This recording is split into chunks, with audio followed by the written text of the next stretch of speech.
엄마, 노막 났어? 고작 믹스커피 쪼가리를 선물이라고 보낸 거야?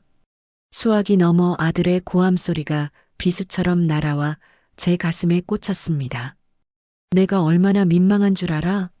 엄마 때문에 창피해서 고개를 못 들겠어.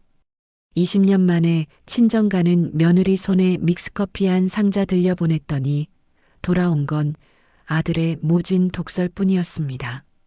하지만 그 커피 박스가 열리는 순간 베트남 온 집안이 발칵 뒤집히고 맙니다. 20년 동안 꾹꾹 눌러 담은 한 시어머니의 충격적인 비밀. 지금 시작합니다. 안녕하세요. 저는 올해로 72 남복순이라고 합니다. 베트남 며느리와 한 지붕 아래서 20년이라는 긴 세월을 함께 부대끼며 살면서도 살가운 말 한마디 건네지 못한 무뚝뚝한 늙은이입니다. 평생 표현에 서툴렀던 시어머니였기에 평생 그렇게 살 줄 알았는데 며느리의 친정 비행기행이 저의 둘의 삶을 완전히 뒤바꿔 놓았습니다. 그 애달픈 사연을 한번 들어봐 주시겠어요? 모두가 잠든 고요한 새벽 4시였습니다. 칠흑 같은 어둠 속에서 저는 눈만 멀뚱히 뜬 채 뒤척이다가 결국 이불을 걷어차고 일어났습니다. 물 한 모금을 마셔도 타는 듯한 목마름과 긴장감은 가라앉질 않았죠. 저는 조심스러운 발걸음으로 안방 한 구석에 놓인 자개장 앞으로 다가갔습니다. 어둠에 익숙해진 눈으로 저는 떨리는 손을 뻗어 장롱 깊숙한 곳, 이불장 제일 안쪽을 더듬거렸어요. 한참을 뒤적이다가 낡은 보자기에 꽁꽁 싸둔 두툼한 뭉치를 힘겹게 꺼냈습니다. 방바닥에 앉아 조심스레 매듭을 풀자 세월의 때가 묻어 누렇게 바랜 노란 봉투들이 와르르 쏟아져 내렸습니다. 하나, 둘, 셋. 아이고, 이게 다 몇 장이야? 저는 떨리는 목소리로 숫자를 세어가며 봉투를 하나하나 무릎 위에 펼쳤습니다. 그것은 다름 아닌 베트남으로 보낸 해외 송금 증서들이었습니다. 20년 전 낯선 땅에서 우리 집으로 시집온 그날부터 매달 은행에 가서 받아온 증서였죠. 리엔이가 우리 집에 시집온 첫 해부터 지금까지 비가 오나 눈이 오나 단 한 달도 거르지 않고 친정으로 보낸 피 같은 돈의 기록이었습니다. 증서의 잉크가 날아가 흐릿해진 글씨를 손가락으로 문지르며 저는 혼자 중얼거렸습니다. 그래, 이때는 친정집 지붕이 태풍에 날아갔다고 해서 내가 급하게 보냈었지. 또 이건 리엔이 막내 동생 학비 보태라고 보낸 거고 이건 친정 어머니 수술비 급하다고 해서 적금 깬 거네. 증서를 한 장씩 넘길 때마다 지난 20년의 세월이 주마등처럼 스쳐 지나가 가슴이 먹먹해졌습니다. 리엔이가 부엌 구석에서 쪼그리고 앉아 눈물 훔치던 모습, 친정 걱정에 밥도 못 먹던 모습이 떠올라 코끝이 찡해졌죠. 정작 며느리인 리엔이는 이 사실을 꿈에도 모르고 있었습니다. 제가 리엔이 몰래 장 보러 간다며 은행으로 달려가 꼬박꼬박 송금한 돈이었으니까요. 며느리 기 살려준다고 시댁에서 구박받는 거 아니라고 티 내주려고 제 이름이 아니라 며느리 이름으로 보냈거든요. 이제 이걸 전해줘야 하는데. 저는 며칠 전 마트에서 사온 믹스커피 대용량 박스를 안방으로 가져왔습니다. 리엔이가 베트남 갈 때 친척들 나눠준다고 꼭 사가는 그 노란 믹스커피 박스였죠. 박스를 뒤집어 바닥을 조심스럽게 커터 칼로 그었습니다.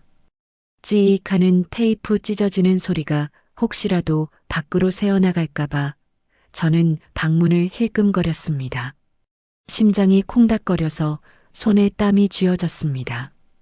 저는 커피 스틱을 죄다 꺼내고 텅 빈 박스 공간 안에 차곡차곡 정리한 송금 증서들을 채워 넣기 시작했습니다. 종이 뭉치가 두꺼워서 꾹꾹 눌러 담아야 했어요. 이렇게라도 전해야지. 내 입으로는 죽어도 말 못하니까. 낯간지러워서 어떻게 말해. 증서 뭉치를 다 넣고 나니 박스가 묵직해졌습니다. 그리고 며칠 밤을 새워가며 쓰고 지우기를 반복했던 꼬깃꼬깃해진 편지 한 통을 주머니에서 꺼냈습니다. 돋보기를 쓰고 한 글자 한 글자 눌러 쓴 편지지를 펼쳐 다시 한번 읽어보는데 글씨가 자꾸만 눈물에 번져 흐릿하게 보였습니다. 리에나, 20년 동안 따뜻한 말 한마디 못해줘서 미안하다. 말도 안 통하는 시어머니 만나서 네가 마음고생이 많았지. 그래도 너를 진짜 내 딸처럼 생각했단다. 이게 내 마음이다. 편지를 읽다가 저도 모르게 눈시울이 뜨거워져서 옷소매로 눈물을 훔쳤습니다. 저는 편지를 곱게 접어 증서 뭉치 맨 위에 박스를 열면 가장 먼저 보이도록 살포시 올려놓았습니다. 그러고는 박스 바닥을 다시 투명 테이프로 감쪽같이 붙였습니다. 한 번, 두 번, 세 번. 혹시라도 들고 가다가 터져서 내용물이 쏟아질까봐 테이프를 여러 겹 단단히 감고 또 감았습니다. 이제 됐나? 어디 보자. 저는 박스를 들어 요리조리 살펴보며 무게를 확인해 보았습니다. 커피 대신 종이가 가득 차서 그런지 제법 묵직한 게 영락없는 새 커피 박스 같았습니다. 박스를 안고 도둑고양이처럼 발소리를 죽여 부엌으로 나갔습니다. 어둠이 내려앉은 식탁 위에 박스를 조심스럽게 내려놓았죠. 오늘 오후 비행기로 리에니가 드디어 꿈에 그리던 베트남 친정에 간다고 했거든요. 시집 오고 20년 만에 아이들 다 키워놓고 처음으로 가는 친정 나들이였습니다. 이 박스가 무뚝뚝한 시어머니가 주는 처음이자 마지막 작별 선물이 될 거였습니다. 리에니가 베트남 도착해서 커피 마시려고 박스를 뜯어보겠지? 그땐 내 진심을 알게 될까? 하지만 막상 박스를 식탁에 놓고 나니까 가슴이 쿵쿵 뛰기 시작했습니다. 20년 동안 꽁꽁 숨겨온 비밀이 천하에 드러난다고 생각하니 덜컥 겁이 나더라고요. 리에니가 이걸 보고 뭐라고 할까요? 고맙다고 눈물을 흘리며 전화를 할까요? 아니면 왜 진작 말하지 않았냐고, 왜 사람을 바보로 만들었냐고 원망하며 화를 낼까요? 저는 식탁 의자에 앉아 박스를 한참 동안 물끄러미 바라보았습니다. 진작에 좀 잘해줄걸. 따뜻하게 손이라도 한번 잡아줄걸. 후회가 밀려와 가슴을 쳤습니다. 차라리 그냥 돈이라고 말하고 줄 걸 그랬나 싶기도 했지만 이제 와서 도로 꺼낼 수도 없는 노릇이었죠.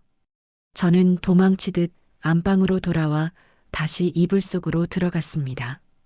창문 밖으로 푸르스름하게 새벽동이 트기 시작했습니다. 점심때가 훌쩍 지나고 며느리 리에니가 공항으로 떠났습니다.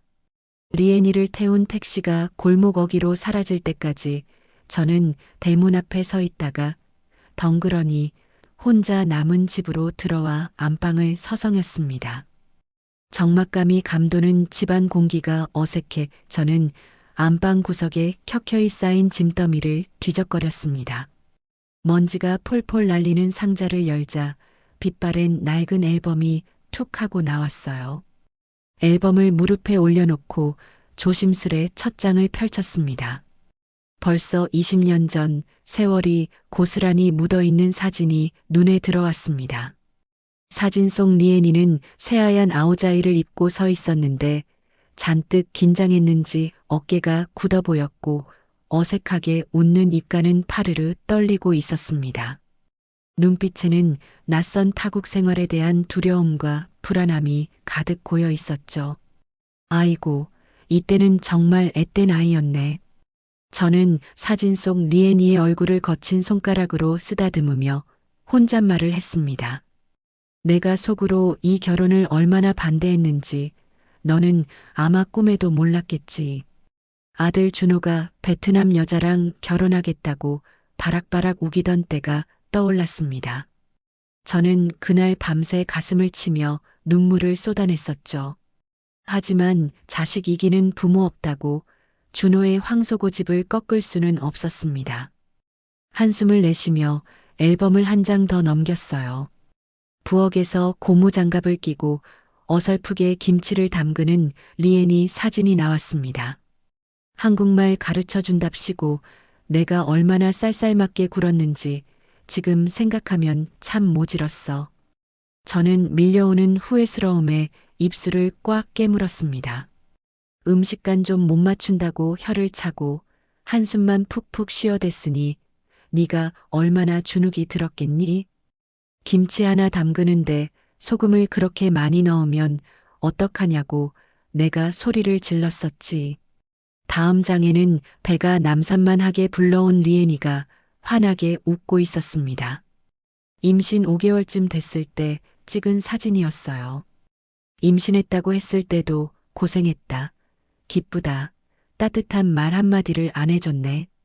저는 사진에서 눈을 뗄 수가 없었습니다. 가슴 한구석이 욱신거려 왔어요. 손주 낳았을 때도 당연한 일인 양 덤덤하게만 굴었지. 속으로는 덩실덩실 춤이라도 추고 싶었는데 왜 그렇게 표현을 못했나 몰라.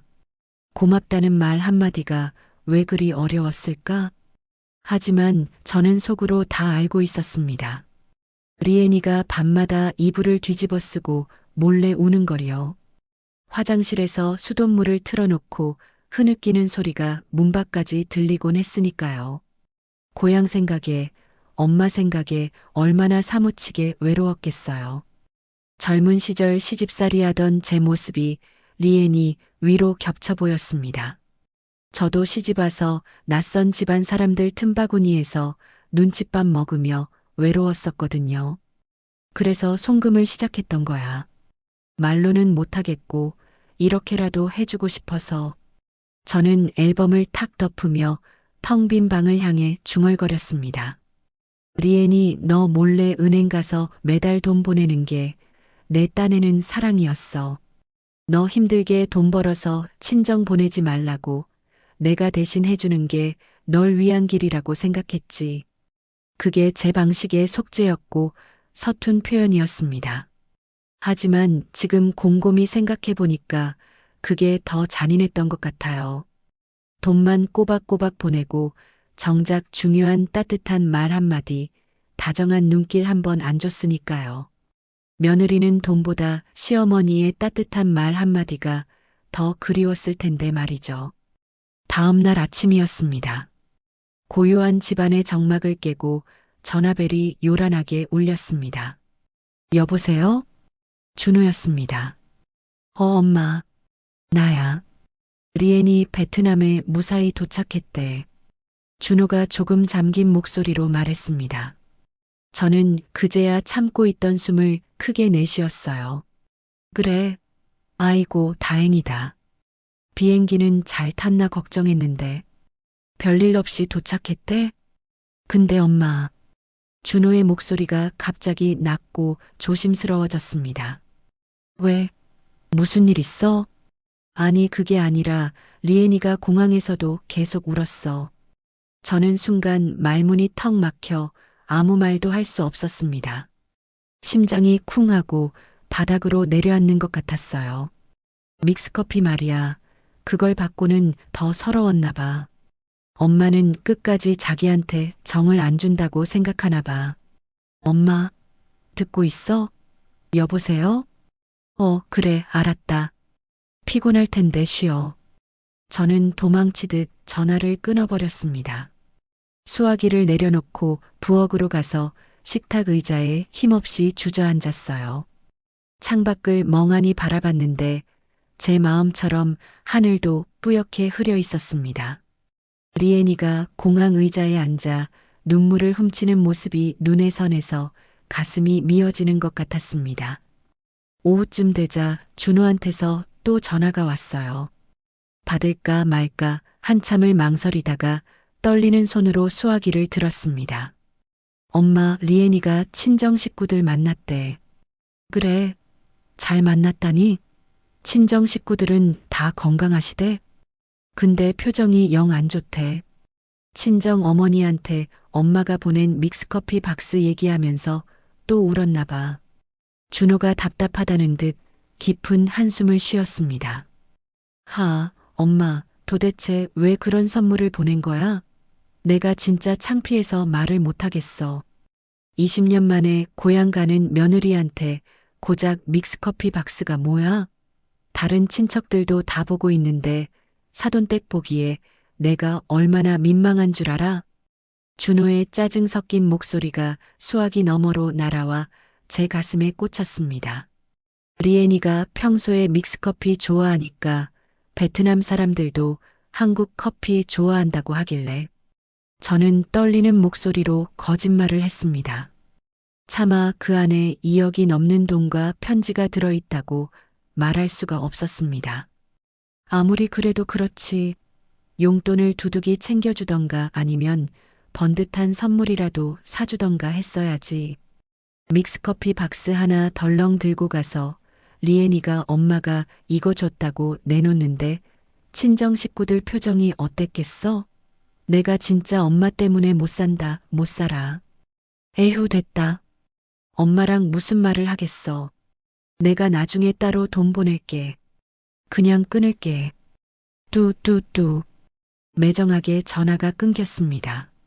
가슴이 꽉 막힌 것처럼 답답해서 견딜 수가 없었어요. 아들의 원망 섞인 목소리가 귓가에 맴돌았습니다. 저는 현관문을 박차고 밖으로 나갔습니다. 집 안에 있다가는 숨이 막혀 죽을 것 같았거든요. 찬바람이라도 쐬면 나을까 싶어 터덜터덜 동네 어귀를 걸었습니다. 아주머니, 산책 나오셨어요? 이웃집 박 씨가 반가운 얼굴로 다가왔습니다. 응, 그냥 좀 답답해서. 며느리는 베트남에 잘 갔어요? 어제 간다고 했잖아요. 박 씨가 호기심 어린 눈으로 물었습니다. 저는 힘없이 고개를 끄덕였어요. 20년 만에 고향 간다면서요? 얼마나 기쁘겠어요. 시어머니가 이것저것 챙겨줘서 잘해줬나 봐요. 며느리 표정이 아주 밝던데 박 씨가 아무것도 모르고 웃으며 말했습니다. 뭐 그렇지. 저는 입안이 써서 쓴웃음만 지었습니다. 동네 사람들이 다 그래요. 남복순 어머님처럼 며느리 딸처럼 아끼는 시어머니 없다고. 다들 칭찬이 자자해요. 며느리 친정에도 잘한다면서요? 박 씨가 제 팔을 살갑게 토닥였습니다. 그 칭찬이 비수처럼 꽂혀서 저는 아무 대답도 하지 못했습니다. 제 속도 모르고 던지는 칭찬이 오히려 제 가슴을 후벼 파는 것 같았거든요. 얼굴이 화끈거려 쥐구멍이라도 찾고 싶었습니다. 그럼 저는 먼저 들어갈게요. 감기 조심하세요. 박 씨가 손을 흔들며 멀어져 갔습니다. 저는 그 자리에 망부석처럼 한참을 서 있었습니다. 겨우겨우 무거운 발을 끌어 집으로 돌아왔습니다. 어깨가 들썩이며 통곡이 터져 나왔어요. 리엔이가 지금쯤 친정에서 울고 있을 생각을 하니 가슴이 미어지는 것 같았습니다. 그 박스는 열어봤을까요? 아니면 꼴도 보기 싫다며 구석에 처박아뒀을까요? 혹시라도 그 박스가 쓰레기통에 들어갔다면 제 20년의 진심도 함께 버려지는 것이었습니다. 저는 소파에 그대로 스르르 누워버렸습니다. 천장이 빙글빙글 돌고 세상이 무너지는 것 같았습니다. 온몸에 힘이 하나도 없어 손가락 하나 까딱할 수 없었습니다. 며느리가 떠나고 사흘째 되는 날 오후였습니다. 정막을 깨고 전화벨이 요란하게 울려 퍼졌습니다. 화면을 보니 저장되지 않은 낯선 번호였는데 왠지 모를 불안감이 엄습해 저는 침을 꼴깍 삼키고 조심스럽게 통화 버튼을 눌렀습니다. 여보세요? 어머님, 안녕하세요. 저 티엔이에요. 동네 시장통에서 베트남 식품점 하는 티엔이요. 수화기 너머로 들려오는 목소리는 티엔 씨였습니다. 같은 고향 사람이라며 리엔이와 친자매처럼 지내던 눈 크고 싹싹한 그 아기 엄마였죠. 아이고, 티엔 씨. 오랜만이네. 그래, 무슨 일이에요? 다름이 아니라 어머님, 리엔 씨 베트남에는 잘 도착했대요. 별일 없고요. 티엔 씨가 평소보다 한 톤 낮은 목소리로 은근슬쩍 안부를 물어왔습니다. 응, 잘 갔어. 어제 전화 왔더라고. 그럼 다행이네요, 정말. 티엔 씨가 수화기가 울릴 정도로 안도의 깊은 한숨을 내쉬었습니다. 그 한숨 소리에 제 가슴이 덩달아 철렁 내려앉았어요. 뭔가 할 말이 있는 듯 주저하는 기색이 역력했거든요. 근데 어머님, 제가 실은 마음에 걸리는 게 있어서 전화드렸어요. 마음에 걸리다니? 그게 무슨 소리예요? 리엔 씨가 출발하기 전날 밤에 저희 가게에 왔었거든요. 고향 친구들 줄 선물 산다고 이것저것 고르는데 글쎄 눈이 퉁퉁 부어 있더라고요. 리엔이가 저는 놀라서 쥐고 있던 리모컨을 바닥에 떨어뜨릴 뻔했습니다. 네, 제가 왜 그러냐고 달래주니까 서럽게 울면서 그러더라고요. 시어머니가 20년 만에 친정 가는데 믹스커피 박스 하나만 덜렁 챙겨줬다고요. 남들 보기도 부끄럽고 시어머니가 자기를 아직도 식구로 생각 안 하는 것 같다고 어찌나 서럽게 울던지 제가 다 마음이 아팠어요. TNC의 말 한마디 한마디가 날카로운 바늘이 되어 제 가슴을 콕콕 찔러댔습니다. 저는 입술을 꽉 깨물며 끓어오르는 울음을 삼켰습니다. 그 모습이 며칠 내내 눈에 밟혀서 도저히 안 되겠더라고요. 혹시나 해서 여쭤보는 건데, 어머님, 정말로 커피만 보내신 거 아니죠? 제가 아는 남복순 어머님은 그렇게 야박한 분이 아니신데, 혹시 리엔 씨한테 뭔가 중요한 물건을 따로 보내셨다거나 박스 안에 다른 걸 숨겨놓으신 거 아니에요? 저는 순간 말문이 턱 막혔습니다. TNC는 역시 장사하는 사람이라 그런지 눈치가 백단이었죠. 거짓말을 해봤자 소용없을 것 같아 저는 떨리는 목소리로 사실을 털어놓았습니다. 맞아요. TNC 말이 맞아. 어머, 정말요? 그럼 뭐가 들어있는 거예요? 그 박스 바닥에 지난 20년 동안 리엔이 앞으로 모은 송금 증서랑 내가 쓴 편지를 넣어뒀어요. 믹스커피 밑에 깔아뒀단 말이에요. 아이고, 세상에. TNC가 비명을 지르듯 소리쳤습니다. 어머님, 정말 큰일 났네. 왜요? 무슨 일인데요? 왜 큰일 났다는 거예요? 저는 덜컥 겁이 나서 소파에서 벌떡 일어났습니다. 리엔 씨 성격 아시잖아요. 그 친구가 지금 시어머니한테 서운한 마음이 가득한데 그 박스를 열어보겠어요? 믹스커피 박스잖아요. 당장 급한 것도 아니고 아마 친정집 부엌 구석이나 창고에 처박아뒀을 거라고요. 뭐라고요? 머릿속이 하얘지면서 눈앞이 캄캄해졌죠. 열어보지도 않고 구석에 쌓아뒀을 게 뻔해요. 아니면 친척들한테 커피나 마시라고 통째로 줘버렸을 수도 있고요. 그 안에 그런 귀한 게 들어있는 줄 꿈에도 모를 텐데. TNC의 다급한 말에 온몸에서 힘이 쭉 빠져나가는 것 같았습니다. 제 진심이 전해지기는커녕 쓰레기 취급을 당해 어딘가로 사라질 수도 있다는 생각에 피가 거꾸로 솟는 기분이었습니다. 어머님, 이러고 있을 때가 아니에요. 어떻게든 리엔 씨한테 알려야 해요. 그 안에 중요한 게 있다고 말해줘야 한다고요. 어떻게? 내가 무슨 낯으로 전화를 해요? 갑자기 전화해서 박스 뒤져보라고 하면 그 아이가 내 말을 듣겠어요? 저는 거의 울먹이며 발을 동동 구를 뿐이었습니다. 일단 제가 베트남에 있는 지인 통해서 연락할 수 있는지 알아볼게요.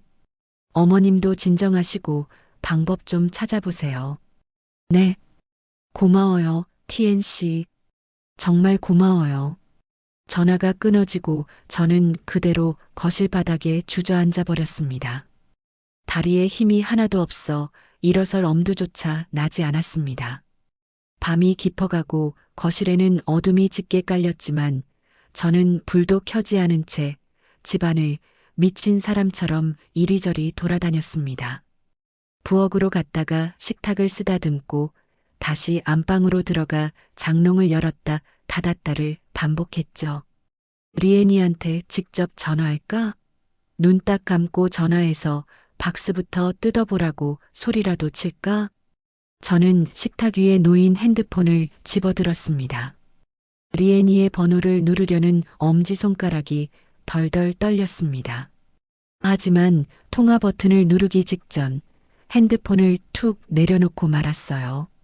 안 돼, 20년 동안 따뜻한 말 한마디 안 하던 시어머니가 새벽에 전화해서 다짜고짜 박스 타령을 하면 분명 이상하게 생각할 거야. 저는 머리를 쥐어뜯으며 괴로워했습니다.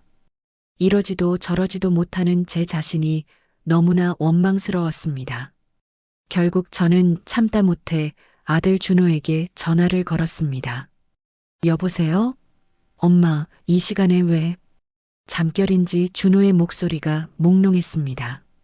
준호야, 자니? 리애니는 뭐해? 옆에 있어? 아니, 리애니는 친정집에 있고 나는 호텔에 있지. 친정집이 좁아서 나는 따로 나와서 자잖아. 근데 왜? 아, 그렇지. 리애니는 뭐한대? 친정집 정리는 다 했대? 도착하자마자 친정 식구들이랑 인사하고 짐 푼다고 정신없더라. 왜? 그냥 궁금해서. 혹시 리애니가 가져간 박스는 잘 있어? 저는 최대한 아무렇지 않은 척 목소리를 가다듬고 물었습니다. 박스? 무슨 박스? 준호가 의아하다는 듯 되물었습니다. 그 믹스커피 박스 말이야. 내가 준 거. 참, 나 엄마도 별걸 다 걱정하네. 그깟 믹스커피 박스가 뭐 중요하다고 밤중에 전화를 해? 엄마 오늘 좀 이상하다? 아니야, 그냥 잘 전달됐나 해서. 몰라, 부엌 어디 뒀겠지. 나 피곤해, 끊을게. 준호는 귀찮다는 듯 전화를 뚝 끊어버렸습니다. 저는 허탈한 마음에 거실 바닥에 대자로 뻗어버렸습니다. 벽시계를 보니 어느새 밤 10시가 훌쩍 넘어 있었습니다. 저녁도 안 먹었는데 배도 안 고프네. 속이 바짝바짝 타들어가서 물 한 모금, 밥알 하나도 넘어갈 것 같지 않았습니다. 침대에 누워 억지로 눈을 감았지만 잠은커녕 불길한 상상만 꼬리에 꼬리를 물고 이어졌습니다. 리애니가 믹스커피 박스를 발로 툭 차서 쓰레기장으로 던져버리는 장면이 눈앞에 생생하게 펼쳐지는 것 같았습니다. 안 돼. 그건 절대 안 돼. 저는 악몽을 꾼 사람처럼 눈을 번쩍 떴습니다. 시계를 보니 야속하게도 새벽 2시였습니다. 저는 벌떡 일어나 거실로 나가 찬물을 벌컥벌컥 들이켰습니다. 핸드폰을 다시 집어들고 리애니 번호를 눌렀다가 지우기를 수십 번. 어떻게 말하지? 제발 그 박스 좀 열어보라고. 엄마가 미안했다고. 어떻게 말하지? 저는 핸드폰을 가슴에 품었다가 식탁에 내려놓기를 반복했습니다. 시간이 얼마나 흘렀을까? 동쪽 하늘이 푸르스름하게 밝아지기 시작했습니다. 저는 그제야 주먹을 불끈 쥐며 결심했습니다. 이대로는 안 돼. 다른 방법을 찾아야 해. 내 진심이 쓰레기통에 처박히게 둘 순 없어. 어떻게든 리애니에게 그 박스 안에 든 비밀을 알려야만 했습니다. 나흘째 되는 날 아침이었습니다. 준호한테서 전화가 걸려왔습니다. 엄마, 리애니가 오늘 친정집 대청소한대. 뭐? 대청소? 저는 감전된 사람처럼 소파에서 벌떡 일어났습니다. 친정 어머니 편하시게 해드린다고 묵은 짐들 싹 다 꺼내서 정리하고 버릴 건 버린다고 하더라고. 버려? 쌓아둔 짐들도 정리해서 버리는 거야? 제 목소리가 파르르 떨렸습니다. 불길한 예감이 현실로 다가오고 있었으니까요. 응, 부엌이랑 창고랑 다 뒤집어서 깨끗이 치운대. 나보고도 와서 좀 도와달라는데? 근데 엄마 목소리가 왜 그래? 아니야, 아무것도 아니야. 전화를 끊고 나니 온몸이 식은땀으로 흠뻑 젖어 있었습니다. 박스를 버릴지도 몰라. 청소하다가 귀찮아서 그냥 버리면 어떡해. 저는 안절부절 못하고 부엌으로 뛰어갔다가 다시 거실로 나왔다가 안방으로 들어갔다가를 반복했습니다. 초조해서 손톱을 잘근잘근 물어뜯었습니다. 지금 베트남은 몇 시지? 한국보다 2시간 늦으니까. 벽시계를 쳐다보며 머릿속으로 급하게 계산을 해보았습니다. 거기는 아침 7시 지금쯤이면 벌써 일어나서 청소 시작했겠네. 저는 바닥에 주저앉아 머리를 감싸쥐었습니다. 제발 그 박스가 리엔이 눈에 띄지 않기를, 아니 눈에 띄더라도 제발 열어보기라도 하기를 간절히 빌었습니다. 오후가 되자 핸드폰으로 카톡하고 알림음이 울렸습니다. 준호가 보낸 문자였습니다. 사진 몇 장이 첨부되어 있었는데 떨리는 손가락으로 사진을 눌러 확대해 보았습니다. 사진 속에는 반짝반짝 윤이 나게 닦인 친정집 부엌 풍경이 담겨 있었습니다. 식탁 위에는 꽃병이 놓여 있고 바닥은 먼지 하나 없이 깨끗했습니다. 하지만 제 눈을 씻고 찾아봐도 그 노란 믹스커피 박스는 어디에도 보이지 않았습니다. 박스가 어디 갔지? 저는 사진을 줌으로 당겨서 구석구석 살폈습니다. 찬장 위 식탁 아래, 냉장고 옆 그 어디에도 노란색 박스는 없었습니다. 버린 건가?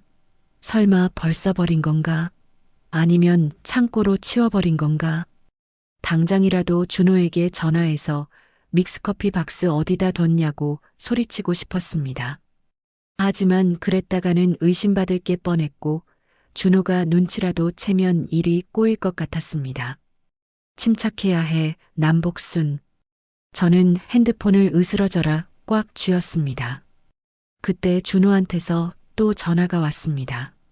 엄마, 사진 봤어? 리엔이 어머니가 엄청 좋아하신대. 딸이 와서 집안을 아주 싹 정리해 주니까 속이 다 시원하시대. 그래, 잘 됐구나. 제 목소리는 이미 울음기가 섞여 떨리고 있었습니다. 리엔이도 효도한 것 같아서 기분 좋아 보이더라. 이제 맛있는 거 먹으러 가려고. 응. 저는 더 이상 말을 이어갈 수가 없어서 입을 틀어막았습니다. 전화를 끊고 거실 소파에 힘없이 주저앉았습니다. 두 손을 모아 가슴에 얹고 천장을 향해 빌었습니다. 부처님, 하나님, 제발 박스가 무사하게 해주세요.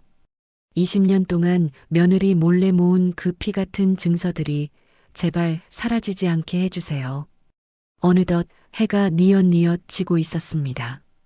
붉은 노을이 창문 틈으로 비집고 들어와 거실을 물들였지만 저는 그 아름다움을 느낄 새도 없었습니다. 제 마음은 이미 시커멓게 타들어가 제가 되어버렸으니까요. 더 이상 기다릴 수 없어. 이러다가는 정말 영영 기회를 놓치고 말 거야.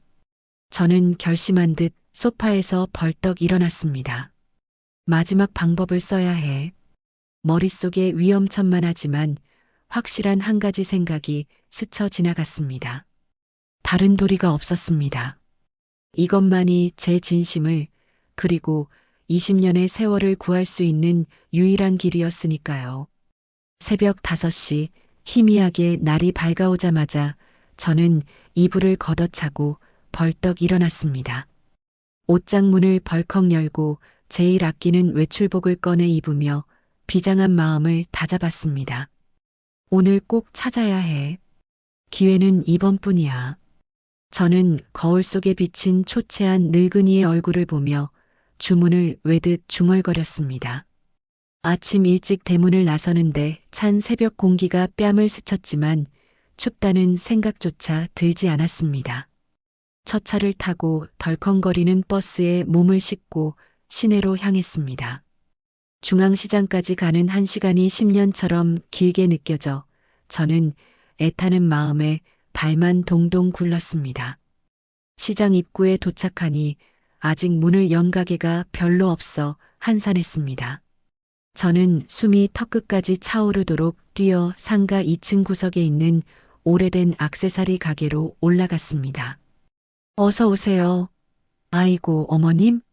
셔터를 올리던 박 사장이 저를 보자마자 화들짝 놀라며 반겼습니다. 어머님, 오랜만이네요. 이 새벽부터 무슨 일이세요? 박 사장님, 안녕하세요. 저는 가쁜 숨을 몰아쉬며 겨우 인사를 건넸습니다. 혹시 그 반지, 제 말이 채 끝나기도 전에 박 사장의 눈이 반짝였습니다. 아, 베트남 은반지 말씀이시죠? 네. 찾으셨어요? 혹시 들어왔어요? 제 목소리가 간절함에 파르르 떨렸습니다. 찾았어요. 세상에 지성이면 감천이라더니 일주일 전에 베트남 교포분한테서 매입했어요. 박 사장이 신이 난 듯 카운터 뒤 서랍을 드르륵 열었습니다. 잠깐만요. 어디 뒀더라? 아, 여기 있네요. 달그락거리는 소리가 들리더니 박 사장이 작은 벨벳 주머니를 꺼냈습니다. 주머니에서 반지를 꺼내 저한테 내미는데 은빛이 번쩍하고 빛났습니다. 투박하지만 정교하게 연꽃 문양이 새겨진 20년 전 그 은반지였습니다. 이거 맞아요? 박 사장이 조심스럽게 물었습니다. 저는 떨리는 손으로 반지를 받아 손바닥 위에 올려놓고 돋보기도 없이 눈을 가늘게 뜨고 자세히 들여다봤습니다. 맞아요, 이거예요. 세상에나 이걸 다시 보게 되다니. 눈물이 핑 돌며 20년 전 그날이 생생하게 떠올랐습니다. 리엔이가 처음 우리 집에 시집 왔을 때 가느다란 손가락에 끼고 있던 유일한 장신구였습니다. 엄마가 저에게 주신 거예요. 리엔이가 반지를 소중하게 쓰다듬으며 서툰 한국말로 말했었죠. 그런데 시집 오고 몇 년 뒤 대청소를 하다가 그만 잃어버리고 말았습니다. 리엔이는 몇 달간 집안을 이잡듯 뒤지며 울고불고 난리가 났었죠. 어머님, 혹시 반지 못 보셨어요? 제 반지요. 리엔이가 눈이 퉁퉁 부어서 매일 저에게 물어봤습니다. 못 봤어. 칠칠맞게 어디다 흘린 게지. 저는 그때도 쌀쌀맞게 대답했었습니다. 하지만 속으로는 어린 며느리가 안쓰러워 가슴이 찢어지는 것 같았습니다. 그 뒤로 10년 동안 저는 리엔이 몰래 똑같은 베트남 은반지를 찾아 헤맸습니다. 전국에 있는 골동품 가게, 은장신구 가게란 가게는 수소문해서 다녔었죠. 어머님, 10년 동안 찾아다니셨죠? 진짜 대단하세요. 박 사장이 감탄하며 말했습니다. 네, 그랬어요. 우리 며느리한테 빚진 것 같아서요. 며느리 사랑이 정말 지극하시네요. 요즘 세상에 이런 시어머니가 어디 있어요. 박 사장이 엄지를 치켜 세웠습니다. 얼마예요? 저는 지갑을 주섬주섬 꺼냈습니다. 원가만 받을게요. 10년 정성이 대단하신데 제가 어떻게 이문을 남겨요. 아이고, 고마워요. 박 사장님. 정말 복 받으실 거예요. 저는 고개 숙여 인사를 하고 반지를 생명줄처럼 꼭 쥐고 가게를 나왔습니다. 시장 골목을 걸으며 손바닥 위에 반지를 내려다보는데 가슴이 벅차올랐습니다. 이걸로 리엔이한테 알릴 수 있어. 이게 내 마지막 희망이야. 저는 쿵쾅거리는 가슴을 안고 서둘러 집으로 돌아왔습니다. 신발도 벗는 둥 마는 둥 하고 바로 TNC한테 전화를 걸었습니다. 여보세요, TNC. 어머님? 왜 이렇게 숨이 차세요? 무슨 일 있으세요? 도와줄 수 있어요? TNC가 꼭 좀 도와줘야 해요. 제 목소리가 다급하게 떨렸습니다. 무슨 일인데요? 말씀해 보세요. 저번에 베트남에 아는 사람이 있다고 했죠? 네, 친척들이랑 친구들 많이 살죠. 혹시 리엔이네 동네에 사는 사람도 있어요? 리엔 씨 친정이 어디죠? 하노이 근처 작은 마을이에요. 주소가 저는 적어둔 주소를 또박또박 불러줬습니다. 아, 거기요? 어머 세상에. 제 사촌 동생이 바로 그 옆 동네 살아요. 오토바이로 10분도 안 걸려요. TNC가 반가운 목소리로 말했습니다. 정말요? 다행이다, 정말 다행이다. 네, 리엔 씨 어머니랑도 건너 아는 사이일걸요? 시골이라 좁잖아요. 그럼 염치 없지만 부탁 하나만 들어줄 수 있어요? 저는 간절하게 매달렸습니다. 뭔데요? 어머님 부탁이면 다 들어드려야죠. 이 음반지를 리엔이 어머니한테 좀 전달해 줄 수 있어요? 음반지요? TNC가 깜짝 놀라 되물었습니다. 네, 리엔이가 20년 전에 잃어버린 반지예요. 친정 엄마가 준 거라고 얼마나 울었는데 제가 10년 동안 찾아다니다가 오늘 드디어 구했어요. 아이고, 어머님. TNC의 목소리가 금세 촉촉하게 젖어들었습니다. 그리고 작은 쪽지도 같이요. 박스를 다시 확인하라고 써서요. 알겠어요. 제가 지금 당장 국제우편으로 보내라고 할까요? 아, 아니지. 인편으로 보내는 게 빠르겠다. 마침 내일 들어가는 지인 있어요. 정말요? 고마워요, TNC. 내가 이 은혜는 평생 안 잊을게요. 저는 전화를 끊고 떨리는 손으로 쪽지를 썼습니다. 리에나, 20년 전에 잃어버린 네 엄마 반지다. 그리고 믹스커피 박스 바닥을 다시 한번 뜯어보거라. 짧게 썼습니다. 구구절절 더 쓰다가는 눈물 때문에 글씨가 번질 것 같아서요. 다음 날 아침 저는 TNC 가게로 달려가 반지와 쪽지를 건넸습니다. 어머님, 걱정 마세요. 제 사촌이 받아서 바로 전해줄 거예요. 고마워요. 정말 고마워요. 그로부터 피 말리는 이틀이 지났습니다. 저는 밥도 먹는 둥 마는 둥 하고 하루 종일 전화기만 붙들고 있었습니다. 드디어 TNC한테서 전화가 왔습니다. 어머님, TNC의 목소리가 잔뜩 들떠 있었습니다. 어떻게 됐어요? 전달됐대요? 성공했어요. 대성공이에요. 반지 무사히 전달했대요. 정말요? 아이고, 감사합니다. 저는 소파에서 벌떡 일어나 덩실덩실 춤이라도 출 기세였습니다. 네, 사촌이 리엔 씨 친정집에 가서 직접 전해줬대요. 리엔 씨 어머니한테 반지 보여드렸더니 눈이 휘둥그레지시더래요. 뭐라고 하셨대요? 딸이 잃어버린 반지랑 똑같다고 그 연꽃 문양 보자마자 내 딸 거다 하면서 우시더래요. 그래서요? 저는 숨도 제대로 못 쉬고 침을 꼴깍 삼켰습니다. 한국 시어머니가 보낸 선물이라고 하면서 쪽지랑 같이 줬대요. 온 가족이 다 감격해서 난리가 났었대요. 아이고, 저는 다리에 힘이 풀려 그 자리에 주저앉았습니다. 어머님, 괜찮으세요? 네, 괜찮아요. 고마워서 그래요. 정말 고마워요, TNC. 전화를 끊고 나니 참았던 눈물이 댐 무너지듯 쏟아졌습니다. 이제 리엔이가 박스를 확인하겠지.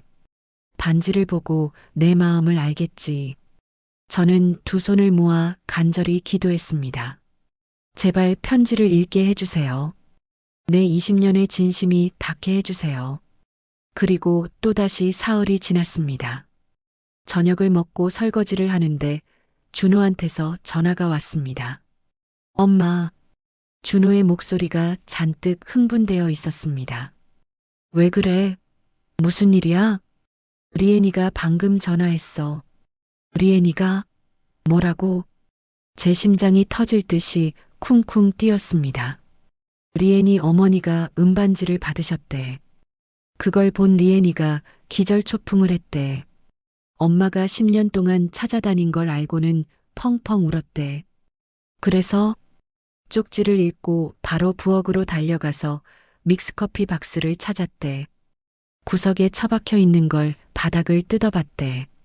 그래서 저는 떨리는 목소리로 물었습니다. 송금 증서가 쏟아져 나왔대. 240장이나. 그리고 엄마가 쓴 편지도 읽었대. 리엔이 그 자리에서 주저앉아서 통곡을 했대. 지금도 울면서 나한테 전화했어. 목이 다 쉬었어. 준호의 목소리도 울먹거리고 있었습니다. 어머님께 너무 죄송하다고, 평생 오해해서 죄송하다고, 너무 고맙다고 계속 그러더라. 엄마, 진짜 대단해. 어떻게 그런 생각을 했어? 그래요? 알면 됐다. 저는 하염없이 흐르는 눈물을 닦을 생각도 못했습니다. 엄마, 나도 울었어. 20년 동안 우리 몰래 그렇게 뒤에서 챙겨주신 거야? 우리는 그것도 모르고. 준호가 훌쩍였습니다. 괜찮아. 자식 잘 되라고 한 건데 생색낼 거 뭐 있니? 저는 목이 메어 겨우 대답했습니다. 리엔이가 당장 한국으로 돌아가고 싶대. 어머님 뵙고 싶어서 못 견디겠대. 당장 가서 안아드리고 싶대. 안 돼. 그러지 말라고 해. 저는 단호하게 고개를 저었습니다. 20년 만에 간 친정인데 회포 다 풀고 정리 끝까지 하고 오라고 해. 나는 도망 안 가고 여기 있을 테니까. 엄마, 그렇게 전해. 끊는다. 저는 전화를 끊고 거실 소파에 깊이 몸을 파묻었습니다. 20년 동안 가슴에 얹혀있던 커다란 바위가 사라진 것 같았습니다. 가슴이 뻥 뚫린 것처럼 시원하고 후련했습니다. 하지만 한편으로는 어딘가 텅 빈 것처럼 허전하기도 했습니다. 평생 저를 지탱해오던 20년의 비밀이 이제 세상에 드러났으니까요. 그날 밤 저는 20년 만에 처음으로 두 다리를 쭉 뻗고 깊은 잠에 빠져들었습니다. 꿈속에서 젊은 시절의 리엔이가 하얀 아우자이를 입고 저에게 다가와 환하게 웃고 있었습니다. 저도 꿈속에서는 찌푸린 미간을 펴고 활짝 웃었습니다. 처음으로 며느리에게 세상에서 가장 따뜻한 미소를 지어주었습니다.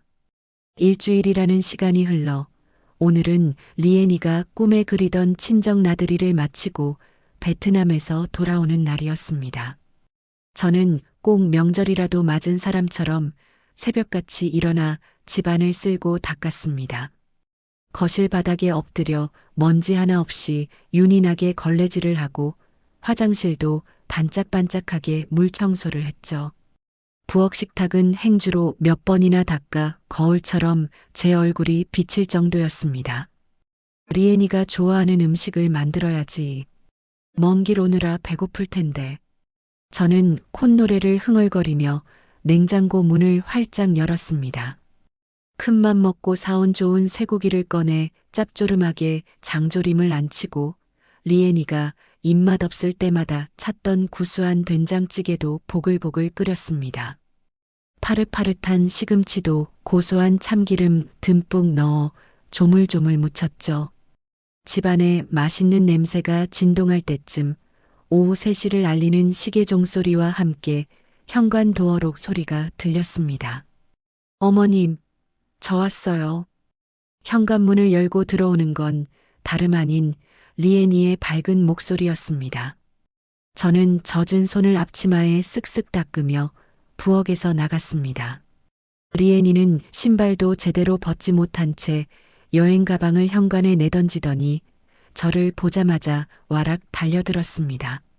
어머님, 리엔이가 제 품에 안겨 어린아이처럼 엉엉 울기 시작했습니다.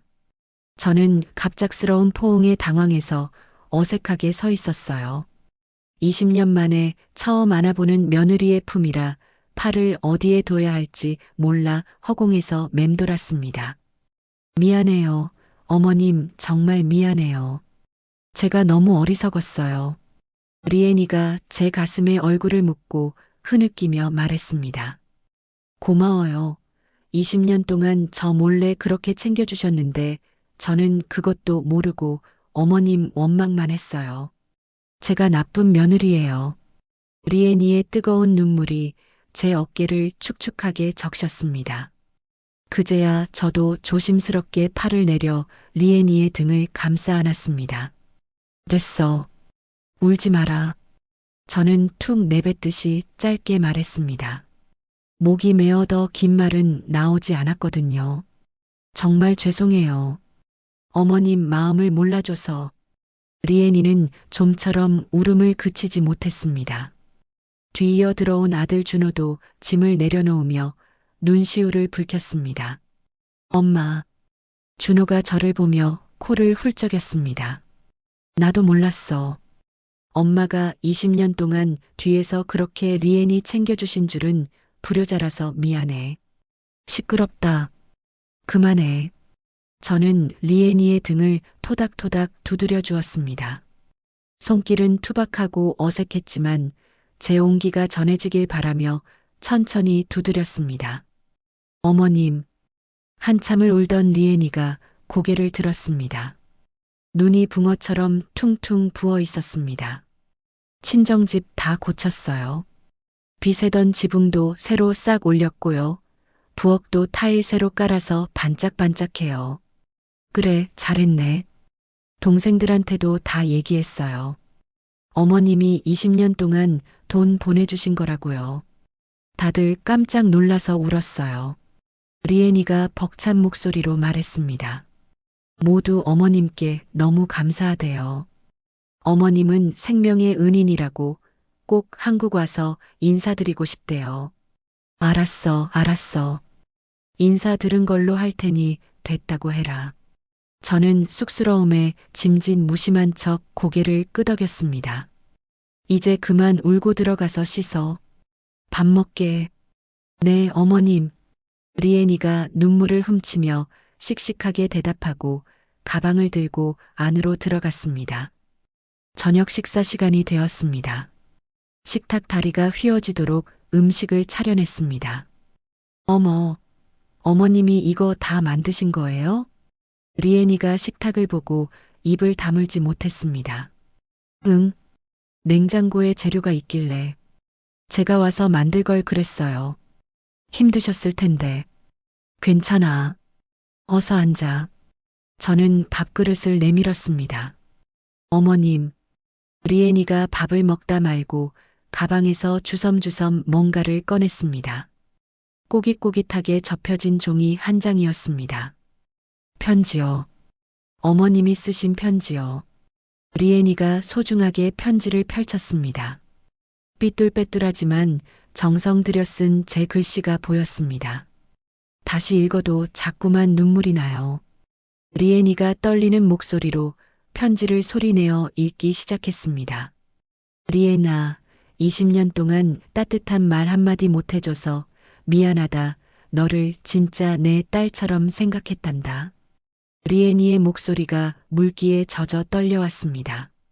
읽는 내내 눈물이 뚝뚝 떨어져 편지지가 얼룩졌습니다. 이제야 알았어요. 어머님의 그 차가운 표정 뒤에 숨겨진 깊은 사랑을요. 제가 너무 늦게 알아서 죄송해요. 리애니가 젖은 눈으로 저를 바라보며 진심을 담아 말했습니다. 앞으로는 더 잘할게요. 진짜 딸처럼 살갑게 할게요. 어머님 호강시켜 드릴게요. 됐어. 밥 다 식겠다. 그만 울고 밥이나 먹어.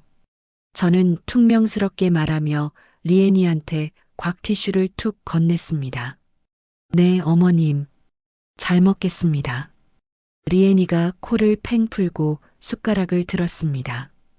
그날 밤 저는 20년 만에 처음으로 두 다리를 쭉 뻗고 세상 모르고 깊은 잠에 빠져들었습니다.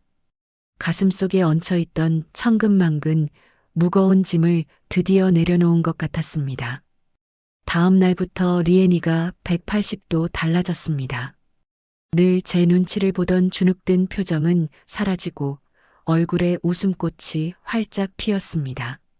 어머님, 꿀차 탔어요. 드세요. 리애니가 아침마다 따뜻한 꿀차를 타서 안방으로 가져왔습니다. 어머님, 오늘 날씨 너무 좋죠? 베란다 문 좀 열까요? 리애니가 종달새처럼 제잘거리며 자꾸 말을 걸어왔습니다. 저는 여전히 말수가 적어서 고개를 끄덕이거나 응, 그래 하고 짧게 대답할 뿐이었죠. 하지만 리엔이는 그것만으로도 충분히 행복해 보였습니다. 제가 주는 믹스커피 한 잔, 눈빛 하나에도 뛸 듯이 기뻐했으니까요. 주말이 되었습니다. 준호가 아침 일찍 본가로 찾아왔습니다. 엄마, 리에나, 오늘 날씨도 좋은데 우리 외식하자. 준호가 신난 목소리로 제안했습니다. 외식요? 어디로요? 리엔이가 눈을 동그랗게 뜨고 물었습니다. 응, 오랜만에 셋이서 맛있는 거 먹고 바람 좀 쐬자고. 어머님은요?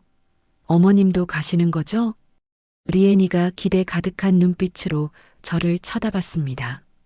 나도 가지. 집에 있어봤자 뭐 하겠냐? 저는 못 이기는 척 고개를 끄덕였습니다. 정말요? 와, 신난다.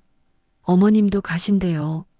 리엔이가 아이처럼 손뼉을 치며 환하게 웃었습니다. 그럼 빨리 준비해요, 어머님. 예쁜 옷 입으세요.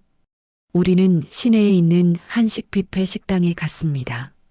어머님, 여기 편한 자리에 앉으세요. 리엔이가 싹싹하게 의자를 빼주었습니다. 음식을 가지러 가서도 리엔이는 제 접시부터 채웠습니다.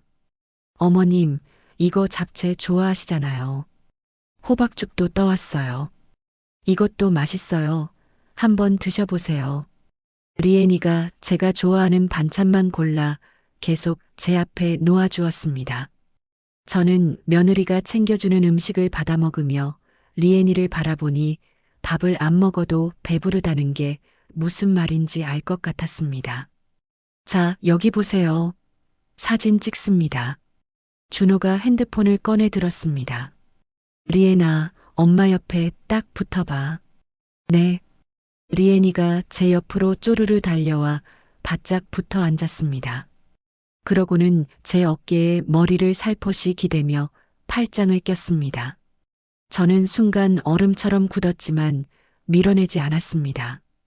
오히려 며느리의 체온이 따뜻하게 느껴졌습니다. 하나, 둘, 셋. 김치. 찰칵. 엄마, 좀 웃으셔야죠. 너무 굳어 계신다. 응, 알았다. 저는 입꼬리를 살짝 올려 어색하게나마 미소를 지어 보였습니다. 식당을 나와 집으로 돌아오는 차 안에서 리엔이가 행복에 겨운 목소리로 말했습니다. 이제 진짜 가족이 된 것 같아요. 오늘 너무 행복해요. 저는 창밖으로 스쳐 지나가는 풍경을 바라보며 말없이 고개를 끄덕였습니다. 가슴 한구석이 난로를 켜놓은 듯 따뜻해져 왔습니다. 그날 저녁이었습니다. 저는 리엔이랑 나란히 거실 소파에 앉아 텔레비전을 보고 있었습니다. 드라마 주인공이 울고불고 하는 장면이 나오고 있었죠. 어머님, 저 드라마 재미있죠? 주인공이 너무 불쌍해요. 리엔이가 훌쩍이며 물었습니다. 응, 그러네. 저는 건성으로 대답했습니다. 어느새 스르르 눈꺼풀이 무거워지더니 졸음이 쏟아졌습니다. 꾸벅꾸벅 졸고 있는데 따뜻하고 포근한 것이 제 몸을 덮는 게 느껴졌습니다. 리엔이가 무릎 담요를 가져와 제 어깨까지 꼼꼼하게 덮어준 거였죠. 저는 눈을 뜨지 않고 자는 척 가만히 있었습니다. 그대로 깊은 잠이 들었습니다. 행복했습니다. 이런 게 진짜 행복이구나. 죽기 전에 이런 호사를 다 누려보는구나 싶었습니다. 그렇게 며칠이 꿈같이 흘러갔습니다. 어느 날 아침이었습니다.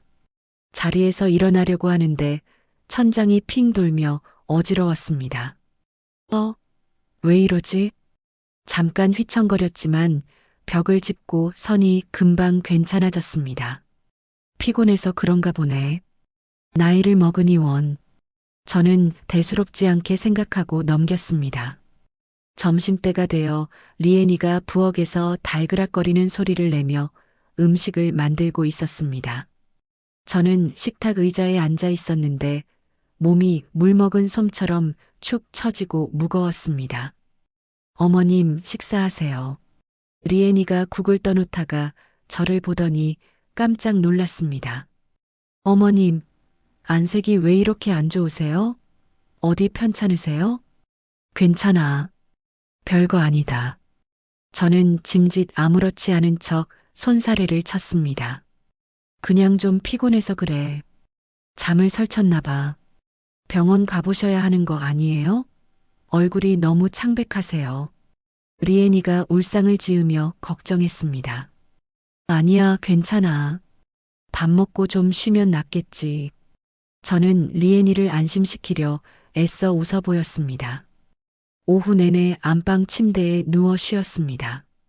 누워 있으니 어지러짐도 가라앉고 조금 나아지는 것 같았습니다. 늙으면 다 그렇지 뭐. 나이 탓이야. 저는 혼잣말로 중얼거리며 억지로 잠을 청했습니다. 저녁 때 준호가 퇴근해서 들어왔습니다. 엄마, 저 왔어요. 몸은 좀 어떠세요? 응, 왔구나. 괜찮다. 한숨 잤더니 거뜬해. 저는 아들 걱정시킬까봐 일부러 벌떡 일어나 멀쩡한 척했습니다. 저녁 식탁에 둘러앉아 리엔이가 정성껏 만든 음식을 먹었습니다. 잘 먹었다. 솜씨가 많이 늘었네. 저는 밥그릇을 비우고 숟가락을 내려놓았습니다. 제가 설거지할게요, 어머님. 들어가서 쉬세요. 리엔이가 재빨리 일어나 그릇을 치웠습니다. 내가 할게. 운동 삼아 해야지. 안 돼요. 오늘은 절대 안 돼요. 어머님은 푹 쉬셔야 해요. 리엔이가 제 등을 떠밀며 단호하게 만류했습니다. 저는 못 이기는 척 안방으로 들어왔습니다. 침대에 몸을 뉘었더니 구름 위에 떠 있는 것처럼 편안했습니다. 오랜만에 마음이 호수처럼 잔잔하고 평온했습니다. 스르르 눈꺼풀이 감기고 깊은 잠의 나락으로 빠져들었습니다. 꿈을 꾸었습니다. 젊은 시절 허리가 꼿꼿하던 저였습니다. 옆에는 앳된 얼굴의 젊은 리엔이가 하얀 아오자이를 입고 있었습니다. 저희는 서로 마주보며 깔깔대고 웃고 있었어요. 세상 근심 걱정 하나 없는 사람처럼 환하게 웃었습니다. 아침에 눈을 떴는데 몸이 천근만근 무겁고 개운하지 않았습니다. 어제 무리해서 그런가 별일 아니겠지. 저는 그렇게 애써 스스로를 위로했습니다. 하지만 제 몸속 어딘가에서는 소리 없는 경고음이 켜지고 있었습니다. 너무나 행복해서 이 행복이 깨질까봐 차마 알아채지 못한 불길한 신호였습니다. 그렇게 며칠이 또 바람처럼 지나갔습니다. 어느 날 깊은 새벽이었습니다. 화장실에 가려고 침대에서 몸을 일으켰습니다.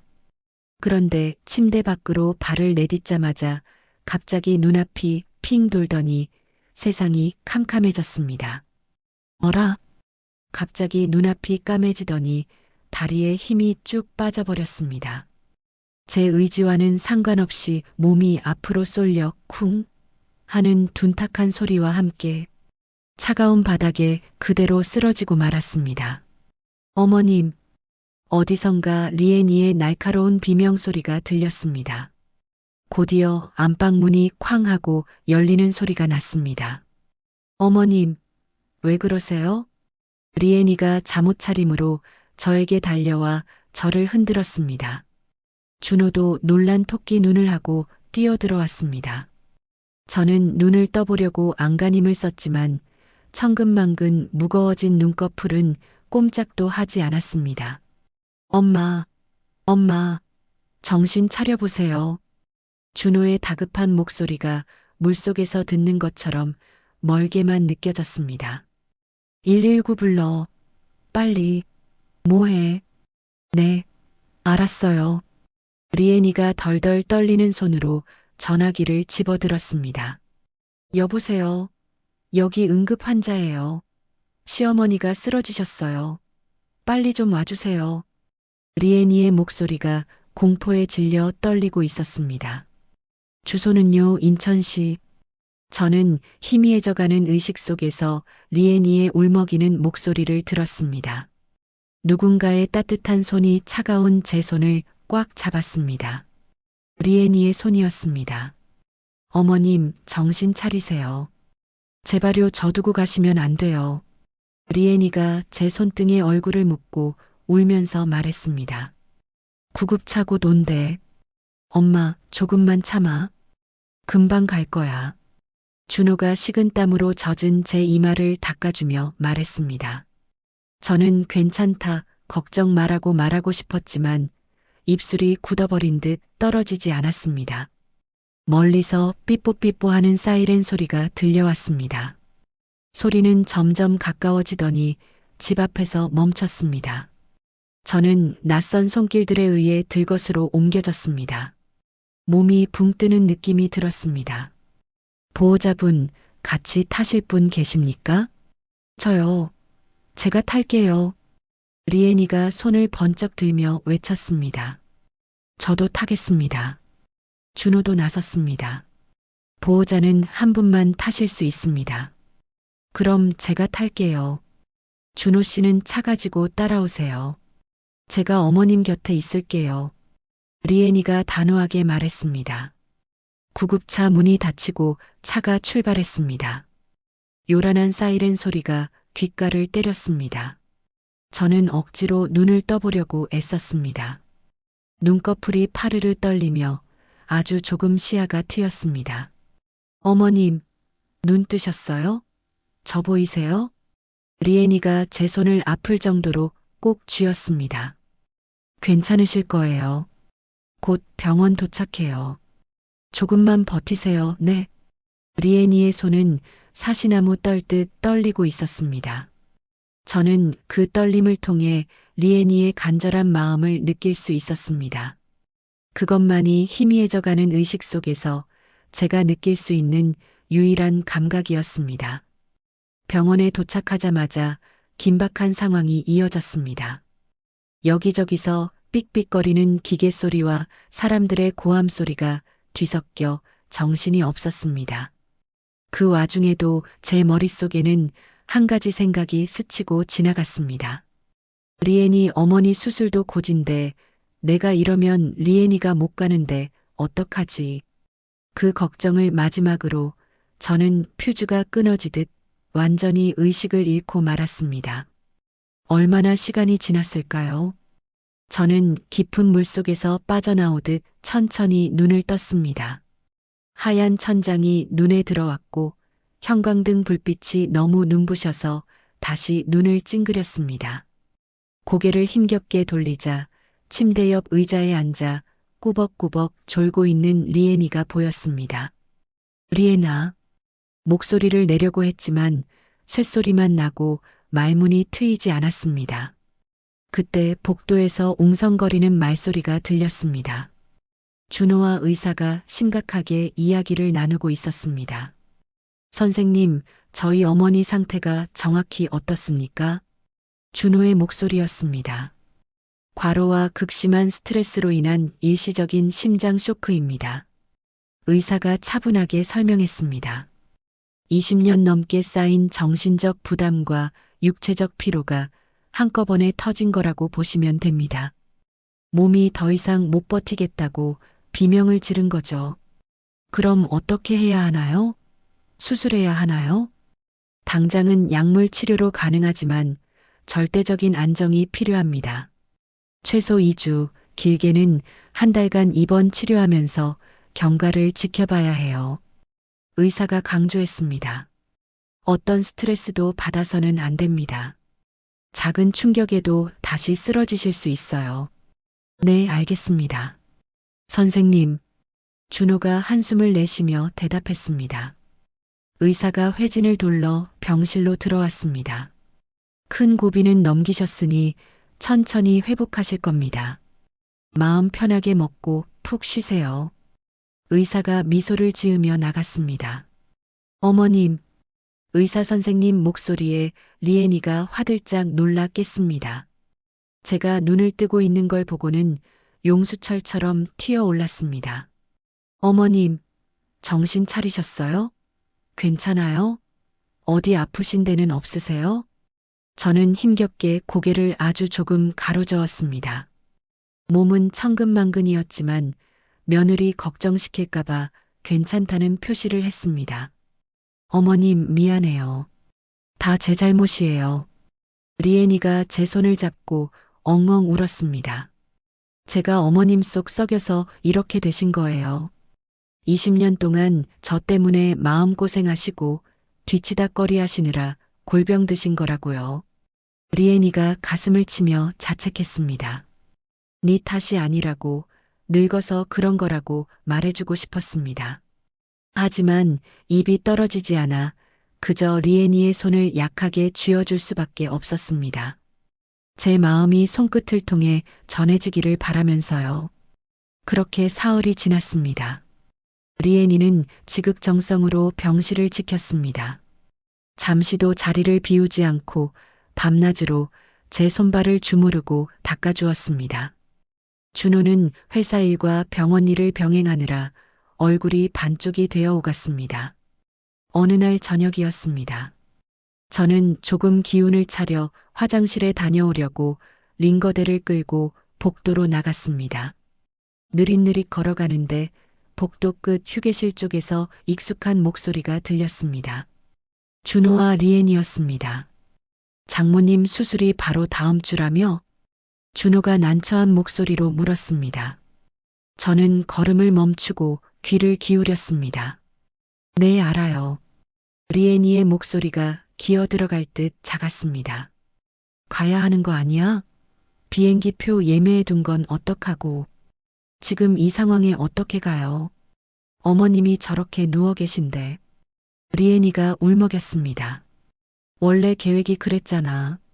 네가 다시 베트남 가서 장모님 수술 곁에서 지키고 간호하기로 했잖아. 하지만 시어머님이 저 때문에 쓰러지셨는데 제가 어떻게 친정 엄마한테 가요? 그건 도리가 아니에요.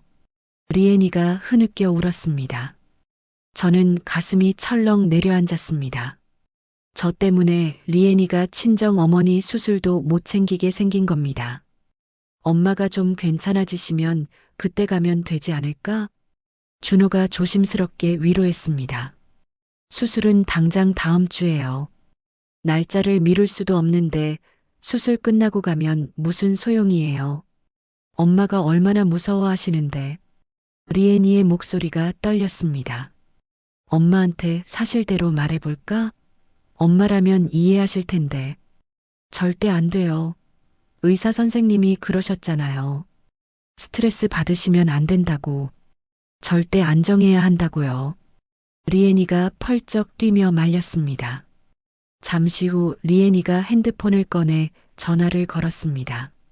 베트남어였지만 분위기로 무슨 말인지 알 수 있었습니다. 여보세요, 뚜언이니? 누나야. 리엔이의 목소리가 물기에 젖어 있었습니다. 누나가 이번에 못 갈 것 같아. 시어머니가 갑자기 쓰러지셔서 병원에 계셔. 위독하셨어. 내가 곁에 있어야 해. 미안해, 정말 미안해. 내가 나중에 꼭 갈게. 어머니한테 잘 말씀드려줘. 리엔이가 소리 죽여 울었습니다. 저는 복도 벽에 기대어 가슴을 움켜쥐었습니다. 심장이 찢어지는 것처럼 아팠습니다. 정작 딸인 리엔이는 엄마 수술실 들어가는 것도 못 보게 생겼네. 이게 다 나 때문이야. 저는 죄인처럼 고개를 숙이고 조용히 병실로 돌아왔습니다. 침대에 누워 천장만 멍하니 바라봤지만 죄책감에 잠이 올 리가 없었습니다. 빨리 나아야 해. 내가 털고 일어나야 리엔이가 맘 편히 베트남에 가지. 저는 주먹을 꽉 쥐고 다짐했습니다. 하지만 의사는 최소 2주는 입원해야 한다고 못 박았습니다. 리엔이 어머니 수술은 고작 일주일밖에 남지 않았는데 말이죠. 저는 눈을 감고 하염없이 눈물을 흘렸습니다. 밤이 깊어가고 병실 안은 고요했지만 제 마음속은 폭풍우가 치듯 요란했습니다. 어떻게든 방법을 찾아야 해. 리엔이를 보내야 해. 하지만 몸은 제 마음과 달리 꼼짝도 하지 않았고 야속한 시간만 할 일 없이 흘러가고 있었습니다. 어느덧 병원 생활도 닷새째로 접어들었습니다. 저는 더 이상 지체할 수 없다는 생각에 잠시도 병실을 비우지 않는 리에니를 곁으로 불렀습니다. 리에나, 잠깐 이리 와봐라. 여전히 쇳소리가 나는 목소리였지만 이번만큼은 단호하게 말했습니다. 네, 어머님. 뭐 필요한 거 있으세요? 물 드릴까요? 리에니가 쪼르르 달려와 침대 머리맡에 섰습니다. 아니다. 그냥 여기 좀 앉아봐. 저는 링거 맞은 손으로 침대 가장자리를 톡톡 쳤습니다. 네. 리에니가 조심스럽게 걸터 앉자 저는 며느리의 젖은 눈을 똑바로 응시했습니다. 너 베트남에 가야겠다. 네. 어머님, 갑자기 무슨 말씀이세요? 리에니가 눈을 동그랗게 뜨고 놀라 되물었습니다. 가서 친정 어머니 수술하는 거 지켜봐야지. 딸이 곁에 있어야지. 아니에요, 어머님. 저는 안 가요. 어머님이 이렇게 누워 계신데 제가 어딜 가요. 어머님 회복되실 때까지 껌딱지처럼 옆에 붙어 있을 거예요. 리에니가 펄쩍 뛰며 고개를 세차게 저었습니다. 안 돼. 이 고집불통아. 저는 있는 힘을 다해 목소리에 힘을 주었습니다. 당장 이틀 뒤가 수술이잖아. 네가 안 가면 누가 가냐? 그래도 어머님 혼자 두고는 못 가요. 리에니가 결국 울음을 터뜨렸습니다. 어머님 쓰러지신 게 저 때문인데 제가 어떻게 맘 편히 친정을 가요? 그건 사람 도리가 아니에요. 이 바보 같은 거사. 내가 20년 동안 그 돈을 왜 보냈는지 아냐? 저는 앙상한 손을 뻗어 리에니의 떨리는 손을 꽉 잡았습니다. 바로 이런 순간을 위해서 보낸 거야. 어머님, 세상 천지에 늙은 친정 엄마가 큰 수술을 받는데 딸년이 코빼기도 안 비추면 그것만큼 서럽고 슬픈 일이 없는 법이야. 내가 그 꼴은 못 본다. 저는 한자 한자 꾹꾹 눌러 천천히 말했습니다. 하지만 어머님이 이러신데요. 제가 어떻게 발길이 떨어지겠어요. 리에니가 흐느끼며 제 어깨에 얼굴을 묻었습니다. 준호가 있잔. 그래도요. 가야 해, 리에나. 이건 시어머니 명령이야. 저는 리에니의 손등을 다독였습니다. 20년 동안 보낸 돈은 그냥 종이 조각일 뿐이야. 내 진짜 선물은 리에니 네가 가장 힘들 때 친정 어머니 손을 잡아드리는 거야. 그게 내가 주는 진짜 선물이야. 리에니가 감동받은 듯 닭똥 같은 눈물을 뚝뚝 흘렸습니다. 그때 마침 준호가 병실 문을 열고 들어왔습니다.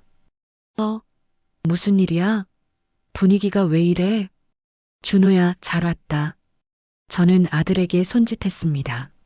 리엔이 당장 베트남 보낼 준비해라. 엄마, 정말이야? 나는 네가 있잖냐. 네가 나 잘 돌보면 되지. 며느리까지 붙어 있을 필요 없다. 그럼요, 엄마. 제가 있잖아요. 준호가 안심한 듯 고개를 끄덕이더니 리엔이의 어깨를 감싸 안았습니다. 여보, 엄마 말씀이 맞아. 장모님 일생일대의 수술인데 네가 곁에 있어야지. 안 가면 평생 후회해.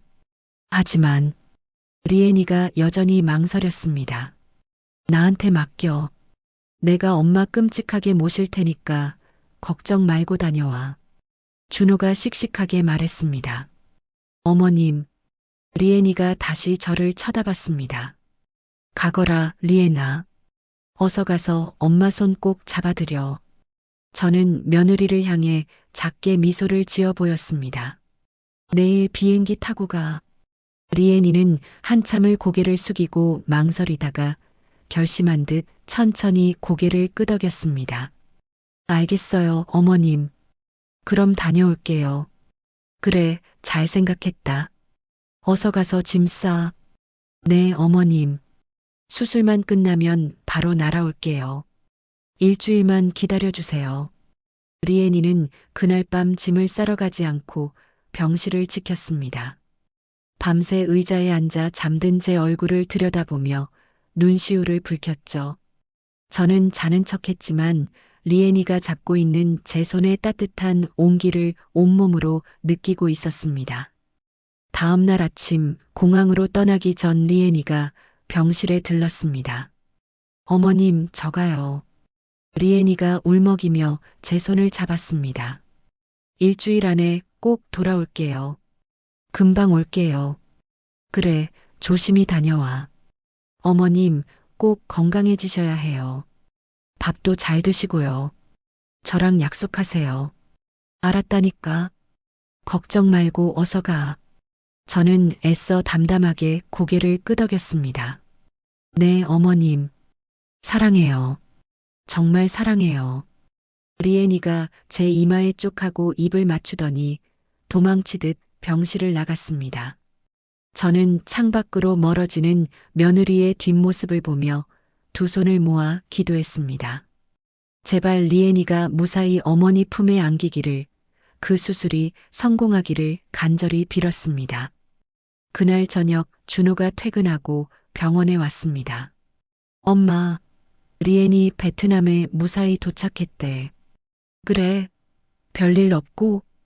응, 방금 전화 왔어. 장모님 만났는데 장모님이 리엔이 보자마자 대성통곡을 하셨대. 준호가 웃으며 전했습니다. 아이고, 그랬겠지. 얼마나 보고 싶었겠어?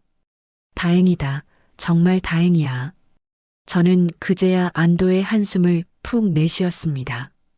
이틀 후 드디어 리엔이 어머니의 수술날이 밝았습니다. 준호가 핸드폰을 들고 오더니 화면을 제 앞에 들이밀었습니다. 엄마, 리엔이랑 영상통화 연결했어. 인사해. 화면 속에 수술실 복도에 앉아 초조해하는 리엔이의 얼굴이 나타났습니다.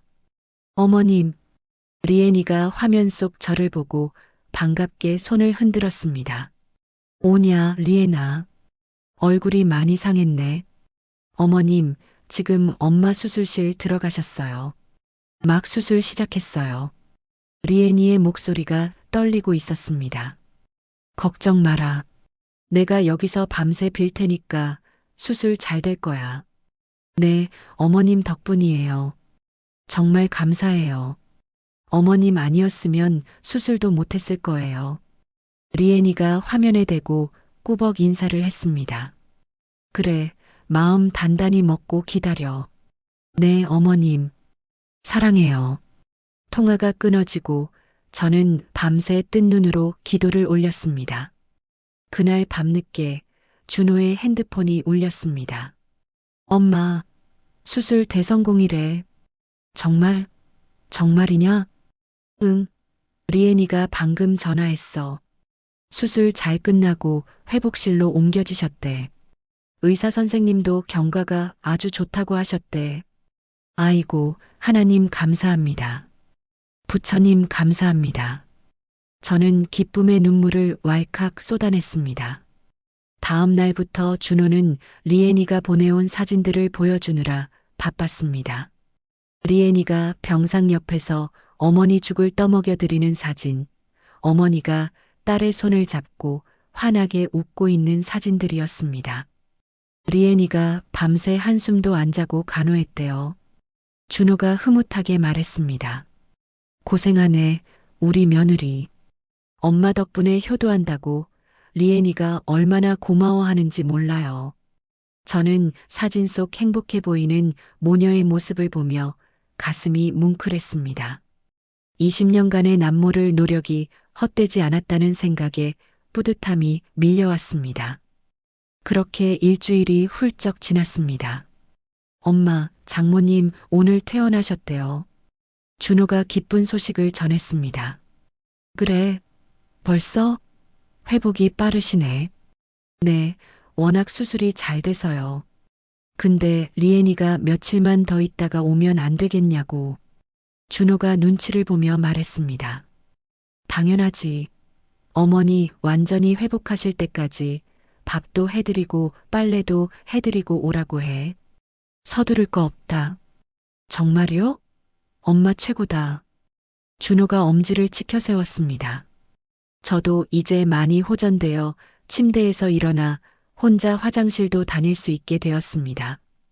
입원한 지 2주가 넘어가자 담당 의사가 회진을 왔습니다. 어머님, 경과가 아주 좋네요. 이제 퇴원하셔도 되겠습니다. 선생님, 제가 의사를 붙잡았습니다. 저 며느리가 베트남 갔다가 며칠 뒤에 오는데 그때까지만 더 있으면 안 될까요? 며느리 오면 같이 퇴원하고 싶어서요. 허허, 그러시죠 뭐. 병원이 편하신가 봅니다. 의사가 웃으며 고개를 끄덕여 주었습니다. 며칠 뒤 드디어 리엔이가 돌아오는 날이었습니다. 저는 꽃단장을 하고 침대에 반쯤 기대어 앉아 문만 바라보고 있었습니다. 어머님, 병실 문이 벌컥 열리더니 리엔이가 바람처럼 들어왔습니다. 가방도 내팽개치고 달려와 제 두 손을 덥석 잡았습니다. 어머님, 저 왔어요. 얼굴이 훨씬 좋아지셨어요. 오냐, 잘 다녀왔냐? 저는 리엔이의 얼굴을 찬찬히 뜯어보았습니다. 피곤해 보이지만 그 어느 때보다 환하고 밝은 얼굴이었습니다. 어머님 덕분에 친정 엄마 수술도 잘 받고 제가 간호도 실컷 해드리고 왔어요. 리엔이가 감격에 겨운 눈물을 흘렸습니다. 정말 고마워요, 어머님. 이 은혜 평생 갚아도 모자라요. 다행이다. 정말 다행이야. 친정 엄마가 어머님께 너무 감사하다고 꼭 전해달라고 하셨어요. 몸 좀 추스르시면 한국 와서 어머님께 큰절이라도 올리고 싶으시대요. 아이고, 별 말씀을. 저는 쑥스러워 딴청을 피웠습니다. 어머님, 리엔이가 제 손을 자신의 볼에 비비며 말했습니다. 저 진짜 행복해요. 어머님 같은 시어머니 만나서 어머님 딸이 돼서 너무 행복해요. 그 말에 가슴이 뜨거워져 저는 떨리는 손을 들어 리엔이의 머리를 쓰다듬었습니다. 20년 만에 처음으로 해주는 서툴지만 진심이 담긴 손길이었습니다. 그래, 나도 고맙다, 내 딸아. 리엔이가 제 품에 안겨 환하게 웃었고 저도 덩달아 웃음꽃이 피어났습니다. 병실 안이 두 여자의 행복으로 가득 채워졌습니다. 퇴원을 하고 어느덧 한 달이라는 시간이 훌쩍 지났습니다. 저는 이제 지팡이 없이도 거동할 만큼 건강을 회복해 거의 예전의 일상으로 돌아왔지요. 하지만 집안의 공기는 예전과 사뭇 달라져 있었습니다. 마치 20년 묵은 먼지를 털어내고 새 도배를 한 것처럼 리엔이와 저의 관계는 완전히 다른 색깔로 채워지고 있었으니까요. 어머님, 아침 드세요. 오늘은 특별식이에요. 부엌에서 달그락거리는 소리가 멈추더니 리엔이가 쟁반을 들고 안방으로 들어왔습니다. 구수한 고기 육수 냄새와 향긋한 향신료 냄새가 방 안을 가득 채웠습니다. 쟁반 위에는 김이 모락모락 나는 베트남 쌀국수 한 그릇이 놓여 있었죠. 이게 뭐냐? 냄새가 아주 진하구나. 베트남 쌀국수예요, 어머님. 소화도 잘 되고 입맛 없을 때 딱이에요. 제가 새벽부터 육수 우려냈어요. 리엔이가 기대에 찬 눈빛으로 젓가락을 건넸습니다. 예전 같았으면 아침부터 무슨 국수냐며 타박을 줬겠지만 이제는 그럴 수 없었습니다. 저는 식탁 앞에 앉아 국물을 한 숟가락 조심스럽게 떠서 입에 넣었습니다. 따뜻하고 깊은 육수가 목을 타고 넘어가자 빈속이 든든하게 채워지는 기분이었습니다. 아주 맛있다. 네 솜씨가 보통이 아니구나. 제가 고개를 끄덕이며 칭찬하자 리엔이의 얼굴에 환한 웃음꽃이 피어났습니다. 그 미소를 보니 밥을 먹지 않아도 배가 부른 것 같았습니다. 어느 평화로운 저녁이었습니다. 거실에서 텔레비전을 보고 있는데 현관 쪽에서 리엔이의 들뜬 목소리가 들려왔습니다. 어머님, 빨리 나와보세요. 왜 그러냐? 무슨 일이냐? 베트남에서 택배가 왔어요. 저는 돋보기를 벗어놓고 거실로 나갔습니다.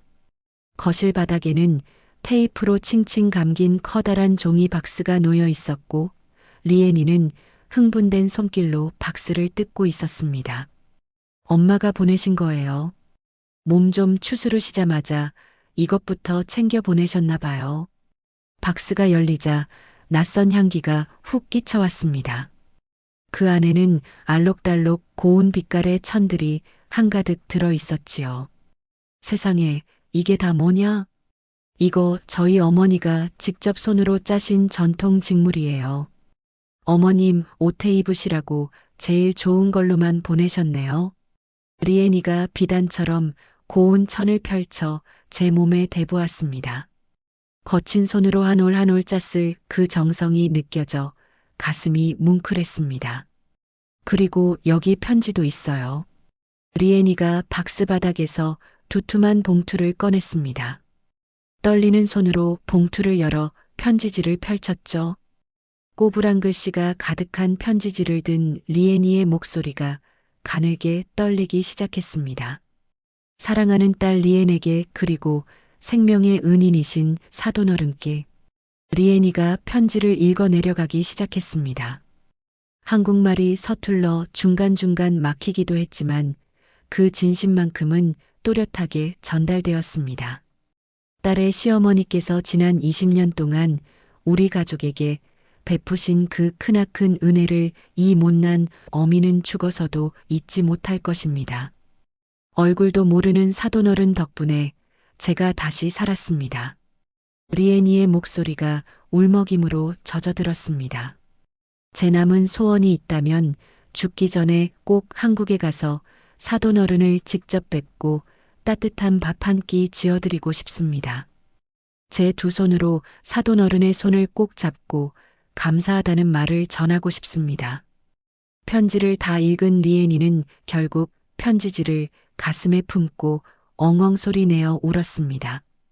그 모습을 지켜보던 저도 콧날이 시큰해져 눈시울이 붉어졌습니다. 20년 동안 얼굴 한 번 보지 못했지만 자식을 위하는 그 마음이 저와 다를 바 없다는 걸 알기에 가슴이 미어졌지요. 어머님, 리엔이가 눈물 범벅이 된 얼굴로 저를 올려다보았습니다.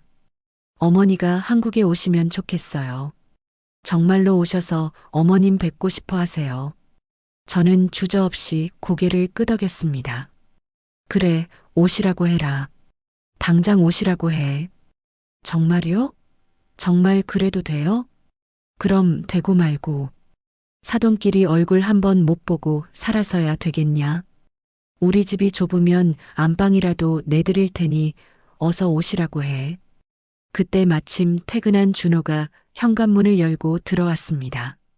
편지를 읽은 준호까지 눈시울을 붉히며 우리는 그날 밤 진짜 한 가족이 된 기쁨을 나눴습니다. 그로부터 석 달이 눈 깜짝할 사이에 지나갔습니다. 드디어 리엔이 어머니가 한국 땅을 밟는 날이었습니다. 어머님, 빨리요. 늦으면 안 돼요. 리엔이는 아침부터 소풍 가는 어린아이처럼 들떠서 온 집안을 뛰어다녔습니다. 저도 장롱 깊숙이 넣어두었던 가장 고운 한복을 꺼내 입고 외출 준비를 서둘렀습니다. 사돈을 처음 만나는 자리라 그런지 가슴이 콩닥콩닥 뛰더군요. 공항 도착 게이트 앞은 수많은 사람으로 북적였습니다. 한참을 목이 빠져라 기다렸을까 드디어 출국장 문이 스르르 열렸습니다. 어머니, 엄마. 리엔이가 까치발을 들고 손을 크게 흔들며 소리쳤습니다. 사람들 틈바구니에서 자그마한 체구의 할머니 한 분이 두리번거하며 걸어 나왔습니다. 햇볕에 그을린 까만 피부 깊게 패인 주름 하지만 눈매만은 리엔이를 쏙 빼닮은 분이었죠. 리엔이 어머니가 우리를 발견하고는 짐가방도 내팽개치고 달려왔습니다. 두 모녀는 서로를 끌어안고 공항이 떠나가라 엉엉 울었습니다. 한참을 부둥켜 안고 울던 리엔이 어머니가 젖은 눈으로 저를 바라보았습니다. 그리고는 망설임 없이 저에게 다가와 제 두 손을 덥석 잡았습니다. 어머님, 리엔이가 옆에서 울먹이며 통역을 하려 했지만 그럴 필요도 없었습니다. 리엔이 어머니는 제 손을 잡은 채 무릎을 꿇으려 하셨고 저는 황급히 그분을 일으켜 세웠습니다. 말은 통하지 않았지만 맞잡은 손을 통해 뜨거운 진심이 전해져 왔습니다. 그분의 거친 손마디에서 지난 세월의 고단함과 딸을 향한 사랑이 고스란히 느껴져 저도 모르게 눈물이 주르르 흘러내렸습니다. 고맙습니다. 정말 고맙습니다. 리엔이 어머니가 서툰 한국말과 베트남어를 섞어가며 계속 고개를 숙이셨습니다. 아니에요. 제가 더 고맙습니다. 이렇게 훌륭한 딸을 저에게 주셔서요. 저는 리엔이 어머니를 꽉 껴안았습니다. 그날 공항에서 두 늙은 어머니는 말 한마디 없이 서로를 부둥켜 안고 한참을 울었습니다. 일주일 후 우리는 준호의 제안으로 제주도 가족여행을 떠났습니다. 제주도의 푸른 바다가 눈앞에 펼쳐지자 리엔이는 어린아이처럼 모래사장을 뛰어다녔습니다. 와, 바다다. 엄마, 저기 봐요. 우리는 신발을 벗어들고 부드러운 모래사장을 나란히 걸었습니다. 철썩이는 파도 소리와 시원한 바람이 귓가를 간지럽혔습니다. 자, 여기 보세요. 사진 찍습니다. 준호가 카메라를 설치하고 뛰어와 우리 셋 옆에 섰습니다. 사돈어른 리엔이, 저, 그리고 준호. 네 사람이 어깨동무를 하고 활짝 웃었습니다. 언어는 달라도 노래로 하나 되는 순간 우리는 국경을 넘어 진짜 가족이 되어 있었습니다. 저녁이 되어 호텔 테라스에 앉았습니다. 수평선 너머로 붉은 노을이 장엄하게 지고 있었습니다. 하늘과 바다가 온통 황금빛으로 물든 풍경을 바라보며 저는 슬그머니 옆에 앉은 리엔이의 손을 잡았습니다. 어머님, 리엔이가 놀란 듯 저를 쳐다보았습니다. 고마워요, 어머님. 이렇게 행복하게 해주셔서. 저는 아무 말도 하지 않고 그저 리엔이의 손을 더 꽉 쥐어주었습니다. 리엔이도 제 손을 마주 잡으며 따뜻한 온기를 전해왔습니다. 그 순간 저는 깨달았습니다. 진정한 사랑은 화려한 말이 아니라 이렇게 말없이 손을 잡아주는 행동이라는 것을요. 붉게 타오르는 노을 아래 20년이라는 긴 세월을 돌아 드디어 우리는 진짜 가족이 되었습니다. 저는 20년 동안 말로 표현하지 못했지만 제 방식대로 리엔이를 사랑했습니다. 늦었지만 이제야 진짜 가족이 되었어요. 말보다 진심이 중요하다는 걸 배웠습니다. 이야기를 끝까지 들어주신 분이 계시다면 잘 들었다고 댓글 하나만 남겨주세요. 감사합니다.